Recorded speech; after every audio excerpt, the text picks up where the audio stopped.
كان الكلام بتاع زمان فاكر لما قلت لك ان صعب واشياء كمان؟ عرفت ليه انا كنت بقول لك خليك سلام والشجر جبلان؟ عرفت ليه انا كنت بقول لك انك قادره على النسيان؟ عرفت ليه انا كنت بقول لك انك قادره على النسيان؟ وانك صعب تقدري، وانك بكره هتخسري حلم عمرك وهتخسري نفسك وهتخسريني كمان. كان الكلام بتاع زمان. عرفت ليه انا كنت بقول لك راجعي نفسك وشيلي يأسك وقولي كل اللي في نفسك وشوفي نفسك حسيتي مين ومين في الجوع اللي كان حاسك وشوفي مين جرحت قلبه بعد ما كان يجي الحلال. كان الكلام بتاع زمان. فاكره لما قلت لك عارفه بكره هتجافي وهترجوه الحضن الدافي وانك من غير ما تخافي هتبيعي قلب بيحبك بعد ما كان بيجي الامان. كان الكلام بتاع زمان.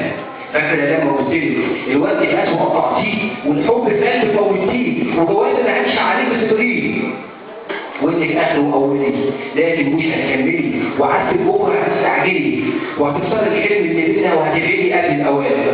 كان الكلام بتاع زمان. فاكره لما قلت لك ولا اقول لك مش مهم تكوني فاكره، المهم انك قادره تبقي صعبه وتبقى شاطره، المهم انك ممكن تخلي القلب الطيب يفرح، المهم بس نفسك واللي يجرى بعدك يجرى. مش مهم ايه يضيع امبارح يضيع بكره يضيع الحب او يبقى ذكرى، المهم بس عندك انك تبقي شاطره واي شيء مش مهم مهما كان. جاي الكلام بتاع زمان. فاكره لما قلت لك ولا اقول لك احسن خليكي نساله ولحد كده بقى وكفايه ومش مهم ومش فارقه، ما هي حكايه عاديه زي اي حكايه ومش فارقه قلبي معاكي ولا قلبك مش معايا واللي جنبك مش مهم يبقوا صعد او ضحايا. المهم بس عندك انك انا عن الانسان. جاي الكلام بتاع زمان. فاكره كلامي بتاع دلوقتي؟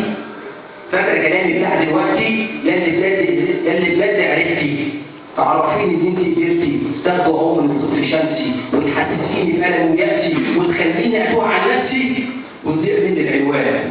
كان الكلام بتاع زمان. فاكر كلامي بتاع بكره اللي من غير صعب وانك لسه الحلو خلص قبل ما كمل. شكرا.